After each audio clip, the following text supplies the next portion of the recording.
It has been a busy year on the power grid, and it's time to review the highlights and responses from some of the past discussions. We have probably recorded the most episodes of anyone related to power quality in the industry, and today we're going to share some of the insights and fun we've had along the way with our listeners.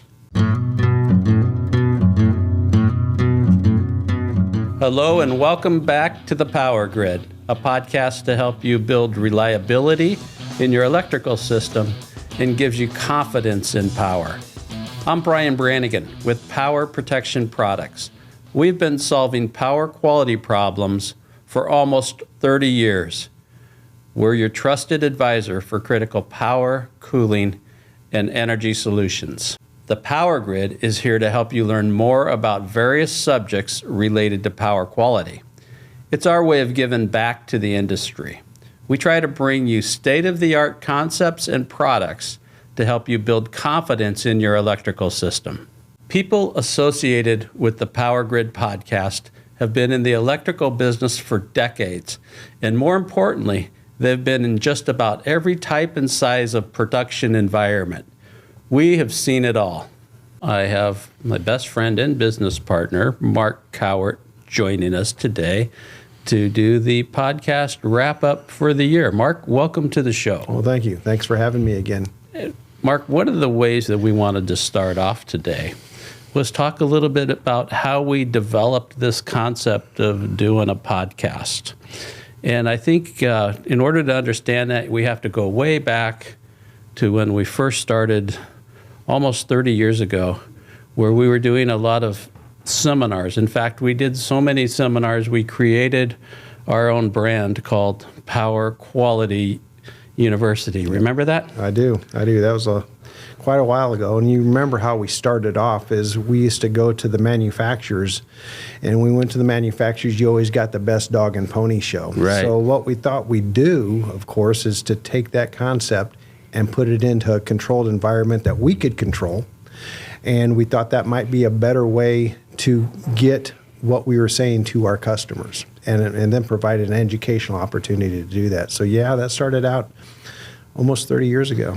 And so we were doing so many of these in-person live seminars that we decided that we kind of wanted to control the environment a little bit more, and we actually set up the Power Quality Labs. What did you think about that? Yeah, we thought we could do the best show and give the best performance for our audience, our students, I guess you could say, is if we had the lab to actually show it. So we designed it so we could actually have a hands-on environment where the engineers and other people in the electrical industry can come and learn and physically see exactly what they've been reading about in books this whole time.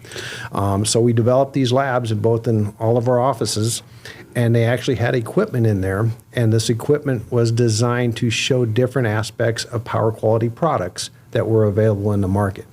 Still do that today to a certain extent. We just don't have the equipment a lot of times to be able to show them.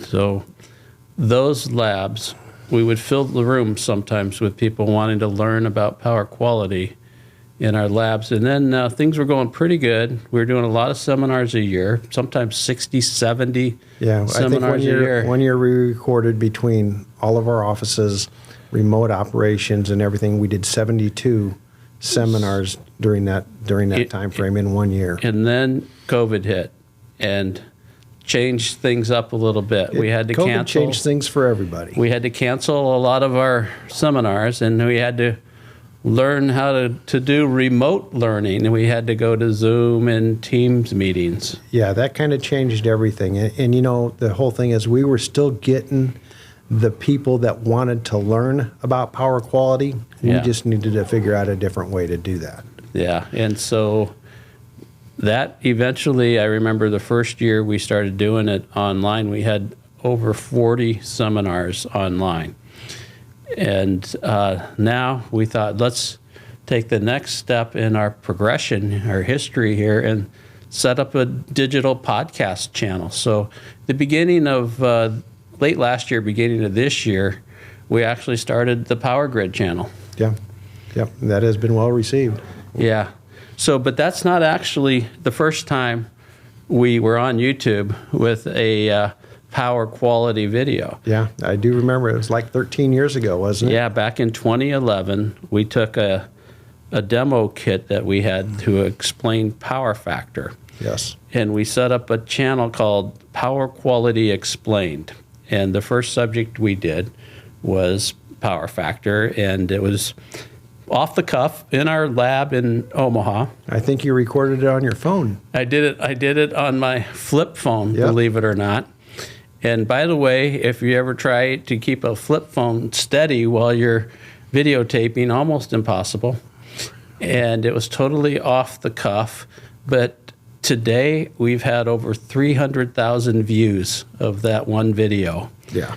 Unedited, uncut, right out of the flip phone into YouTube. It was raw, but our engineer and VP, Andy, did a great job of explaining things, and that's why I think it's held on for so long, and people are still viewing it to this day, because it's still the content of it is still the way it should be. Yeah, still working out pretty good. Yeah.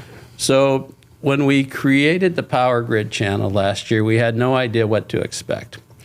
But over the course of the year, we have managed, with the help of our producers, to create over 204 videos. Wow, that's a lot.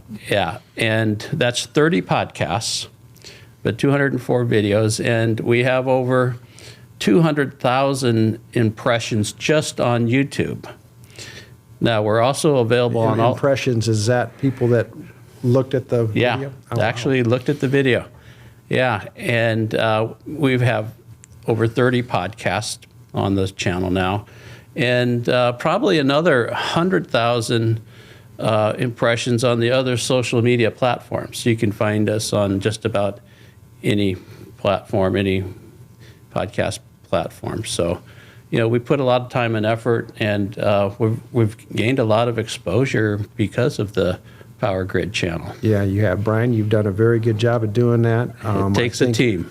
I think you like to be able to explain what's going on in the power quality world, and I think you've done a fantastic job of getting that information out in a very generic, but still very skillfully laid out power quality analysis. Thank you. I could certainly learn more and do more. But out of all of these 30 podcasts we've done, and all of these short videos that have been put out because of it, what would you think was the best podcast or the most watched podcast we've had on YouTube?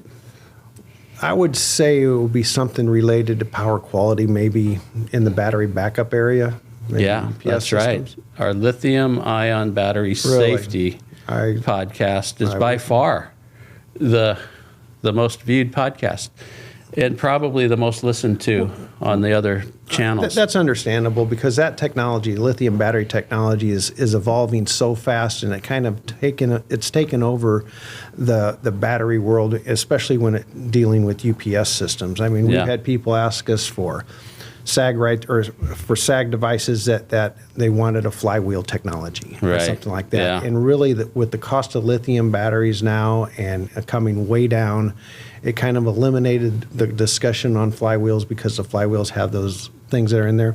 So I could see where the lithium battery discussions have really taken off. Yeah. It's emerging technology, and I think we're going to see more and more technology come out of that lithium arena as we go forward. Well, speaking of emerging technologies, the second best watched podcast was on generator docking stations. Who would have thought that? Yeah, good point. Well, when you think about it, though, just think a few years ago, we weren't really even dealing with generator docking stations. You know, and what I mean by that, it wasn't part of what was required to put it in there. It was more of a convenience to be able to roll up a generator for a temporary means of power and then doing it. Now it's a standard, and it's even required by a lot of codes. Yeah. So I could see where the engineering community would really be interested in that topic. So yeah, that makes perfect sense as well. Sure. Now, when we talk about the short videos, or the shorts, again, the best short video we had all year was preventing lithium-ion fires. Yeah. Well, People watch that a lot. When people came out, when lithium batteries came out, they thought about those cell phones that were catching on fire in airplanes and things like that. Well, as we all found out through this, it's a totally different topology and technology that the lithium batteries are made out of. So I could see where that would be one of your best short videos. The second best short video, believe it or not, was on such an unusual subject, I can't believe it, but it was on mastering torque wrenches for capacitor banks. Mastering torque wrenches on capacitor banks. Yeah, it takes 3 different types of torque wrenches to torque down all the connections on a capacitor bank. Wow. And that was the second best watched short video we did. Wow. Well, I would bet if you really dug into that number and being at this, you probably have a lot of maintenance people that have capacitors in their system that really don't know a whole lot about them, that really wanted to be able to figure out what to do it and do it the right way. So that was interesting. That's an interesting one. Yeah. So when we take a look at all of our videos that we've done and our podcasts, the lithium ones are always up at the top, but anything related to a generator or capacitor bank is right up there as well. And that kind of goes in line with what you're saying about the maintenance people wanting to learn about this. Yeah, and I can see capacitors being a very interested in subject just because of more and more utilities are charging for power factor penalties. But if you take a look at all the videos we have, or even the best one, the most watched one, is less than 10% of the total views. So we have a diverse library of videos that get watched. Now, we have to ask ourselves, who's watching all these videos? And how is this happening, right? Sure. And the average age of our viewer on YouTube anyway is 25 to 34 years old. What do you think about that? Wow. That kind of makes sense when you think about it. You have an engineer coming out of college and learns everything in the books, but really hasn't seen a whole lot in practicality of the electrical world that we been dealing with for 30 years. Yeah. And I think they're interested in that field experience that we bring to the table. Mm-hmm. That they're able to look. So that does make sense. And then the next best age group that represents 25% is the 35 to 44-year-olds. So people looking for more information. Information are working on a project. That could be But between those two young age groups, that's 60% of the viewership. Makes me feel old. Sure. So me too. So when we take a look at the geography of the viewership, of course, you would think that most of this is happening in the United States, but in reality, the United States viewership is only 37% of our audience. Is that right? Yeah, most of it is outside of the United States. Wow. So, Canada is the second biggest group, and United Kingdom. But surprisingly, and I've seen this from time to time on some of our videos, Australia shows up quite frequently as a viewership area. Power quality problems are an issue worldwide, Brian. Even down under. Even down under. Right? Yeah. And, we've been all over the globe, in Germany, Netherlands, Sweden. Wow. South Africa. A global reach. There we go. Right. Power quality is needed everywhere in the world. Well, everybody needs to keep the power on sooner or later, right? Exactly. Now, when we talk about what cities are popular for our viewership, you would think that right away it would be like the big city, like New York, maybe, right? Sure. But Los Angeles is the number one city for viewership. That is a pretty big city. But in reality, when they do the city breakdown, none of them make up more than 1% of the viewership. So we're spread out across all the cities, Gotcha. Actually. Chicago, New York, Sydney, Australia is our 5th most popular city. Wow. So, and then Omaha, right here where we film it, is right behind Sydney, Australia. Now let's talk a little bit about the benefits our company has had for having a podcast channel and putting the effort into this. Now, I know that sometimes we reference our episodes in some of the quotation process. If we're quoting a capacitor bank, we might tell them what type, size, and model number to use, but also to learn more, to go to a particular podcast video, right? Exactly. And that helps them to learn how it's going to be installed or what the pitfalls are to putting it in. And it's nice when you're out in front of a customer and you either have a podcast that's already been recorded or you have one coming up that they can attend, maybe on surge protection. And we might be doing a podcast or have one in the bank on surge protection, say, hey, listen, I can tell you all about this, but we do an in-depth study on this, and you can listen to the podcast on it by going to this area. You know, the other thing that's nice is, for me personally, is being recognized out in the field when someone says, hey, I saw your podcast channel. Hey, you had something like that happen just recently, haven't you? Yeah, I've been Why don't you tell us about that? I was, a good question. I'm glad you asked.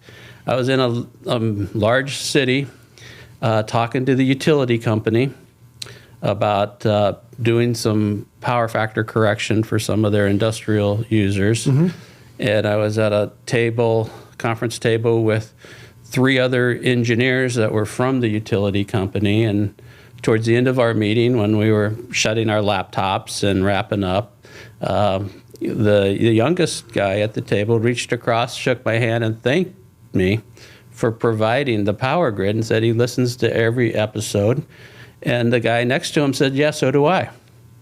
So it's always good to get that kind of recognition. And they thanked us for what we did. That's great. Yeah, so it's good to kind of get that recognition and to use that. And really the reason why we've always done our Power Quality University seminars, both now online, is it's still our way, Power Protection Products way, to give back to the electrical community. And we still are doing that to this day. And it's a great resource for learning more about a particular subject matter that they're interested in. Absolutely. You know, we're kind of the library for power quality information, and we try to do that. We're still learning. When we learn that information, we try to pass it along to our customers and the engineering guys that rely on us for that information. And the manufacturers we represent love the fact that we can get a lot of new technical information out pretty quick. Yes. To the audience. Yeah, they do tend to like that. A couple of the manufacturers that we currently have really have enjoyed the podcast that you've been doing for them. Not that we really focus on a specific product line or manufacturer. It's more generic, but at the same time, it leads to a lot of credibility, both for the manufacturer and us, to be able to explain what's going on in the power quality world, some of the new developments, some of the things that we're dealing with. And that most of the time the field is dealing with the same things we are, whether it be lithium battery technology or venting for lithium battery technology or whatever it might be. There's some answers that still need to be given when they have a problem. And you can find it here first. So let's talk just a little bit before we wrap up here about the future of the Power Grid channel and power quality in general. We're going to probably continue to make podcasts, maybe not as frequently as we did the first year. But I'd like to see us incorporate more case studies into the podcast in the new year. I'd like to see if the audience would like us to be able to do that. Like if you want to hear our actual experiences in the field, would be neat to know about if someone would be interested in learning. I think it would apply to other projects or situations that they may have, but don't know. We'd like some feedback on that. Yeah. And then more storytelling in the new year in the podcast. We can talk. If we can't do a case study, maybe we could tell a story about an actual project or implementation. And I think equipment. we could probably bring in our field people into the studio and tell them about some of the experiences that they've had out there, and they can tell a lot of stories. I would love that. More interaction and more guests on the podcast in the new year. I think that'd be great. I think that would be great. And when we do a pretty good job, and I think we can do better, of getting more of the industry people in these podcasts to do that. We've tried it a couple times. It's went over pretty well, and I think if we continue down that road, I think it'll be good for everybody. Sure. So for the listeners out there, or the viewers, the couple 100,000 of them out there, we'd like to talk a little bit about a call to action, right? follow us on your favorite platform. We'd love to get a follow out of you. Yeah, we do a lot on YouTube, Instagram, basically all of them. Oh, absolutely.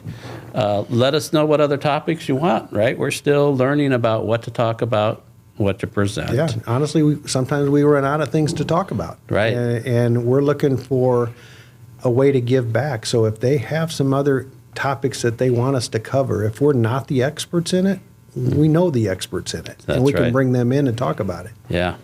And also, if you're out there in the audience, tell us how we can improve. We would love to learn from you what we can do to improve our podcast and make it a little bit better. Sure, absolutely. Yeah. And one of the most important things to keep in mind is that we still are a business. Yeah. We still would like to be able to be involved in other projects that are out there that the engineering community, the end users, whatever the audience may have, we still would like to be involved in that project as well. Mm-hmm. Somehow, some way, you're going to Yeah. need power. We'd like to be that conduit for Include us on your projects. it. Absolutely. Use us as a resource. Well, Mark, thank you for coming on the show today. you for We're having me. glad to have you on the year-end wrap-up, and we appreciate your contribution last year, and hope to get a little more in the next year. All right. Thank you very much for you. having me. Thank you for joining us today on the Power Grid. As our journey continues to expose us to the latest electrical technology in the harshest of electrical environments, we want to bring that technology and our thoughts to you. Learn more by checking out the podcast notes or going to p3-inc.com.